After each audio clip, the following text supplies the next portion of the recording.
And this is our special episode 3677, 3678, and 3679.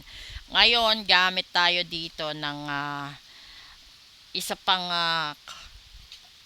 card sa kalawakan. This is a cosmic card. Let's see kung ano yung mga insights na pwede niyang ibigay sa atin regarding dito sa discuss natin sa daily episode. And please do follow, like, and share and support po yung TikTok natin. O, di ba?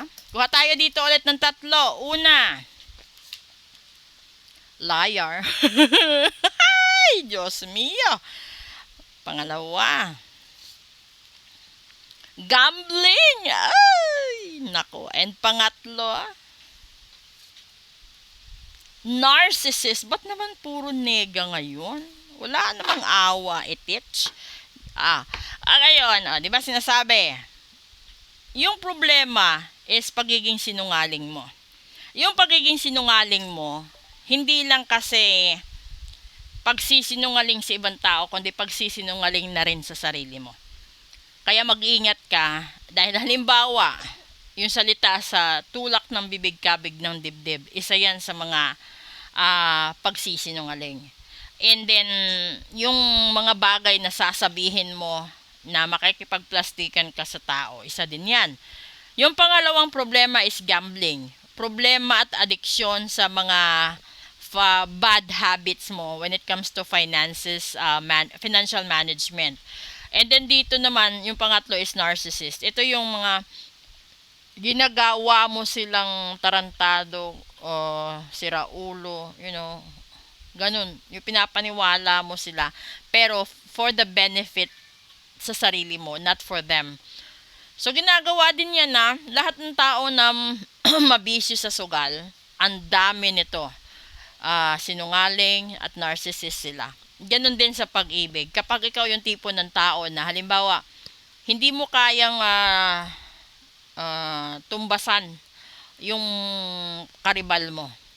Yung gagawin mo, maninira ka ng tao, maghahanap ka ng kakampi, sisiraan mo sila para lumabas na ikaw yung panalo. Pero yung totoo, yung niluloko mo is yung sarili mo. Dahil kung hindi ka mahal ng tao, malalaman mo yan na hindi ka na mahal dahil wala ng respeto sa'yo.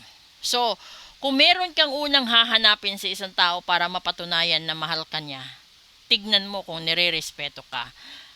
Kasi yung mga tao, hindi mo madidiscover yung ugali kapag hindi mo nakasama sa isang bubong.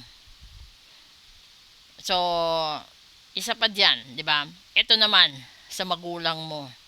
Kung nagsisinungaling ka kung saan ka pupunta, tapos bigla na lang makakatanggap ng tawag ang magulang mo na pinatay ka.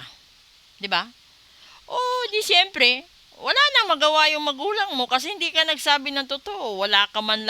Hindi ka man lang nila ma-monitor kung bakit hindi ka nakauwi kasi hindi ka nagsabi, hindi ka nagbigay ng precautionary measure. And then, halimbawa, sa pag-aaral sa isang estudyante, nagbabanat ng buto overseas magulang mo, yung iba pumupunta na dumadayo na ibang provinces para lang makapaghanap ng pera na sapat para matustusan yung pag-aaral mo.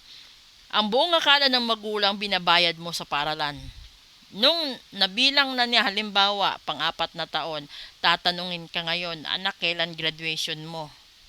Ano isasagot mo kapag nalaman ng magulang na first year di mo natapos pero yung allowance, yung pambayad sa renta, lahat-lahat nasa sayo.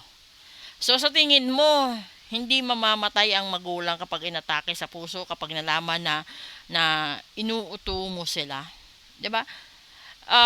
Ano pa ba? Panluloko sa kapwa. Panglalamang sa kapwa. Basta lahat ng ganun, wala nang magagawa yung ganyan. So, kung meron kang mga kapatid, anak, ano pa tawag dito, kaibigan, na gusto may ganitong pag-uugali, iparitual mo. Kasi kaya itong iritual para mabago ang takbo ng buhay niya at matauhan. Yun yung gagawin mo dun. Iparitual mo siya para matauhan at magseryoso sa buhay. Kung lalo na kung ikaw yung isang ina, iparitual mo anak mo habang kaya pa. yung pinakamahirap kasi kapag yung anak mo is addict, 'di ba? So kung addict siya, yung gagawin mo diyan sa ritual, ayusin yung way of thinking niya para maayos niya yung way of life niya. Okay?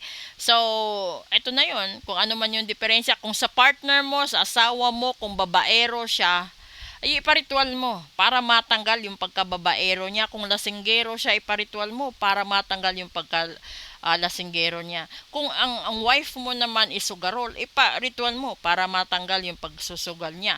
At lahat-lahat. Kasi nagagawa yan eh. Yung bunga kala nyo, psychiatrist lang nakakagawa niyan. Hindi, mas mahal pa yung psychiatrist kesa dyan. Tapos kung may negosyo ka at laging inaalat dahil sa paninira ng tao, ipa-cleansing mo. Ipa-ritual mo.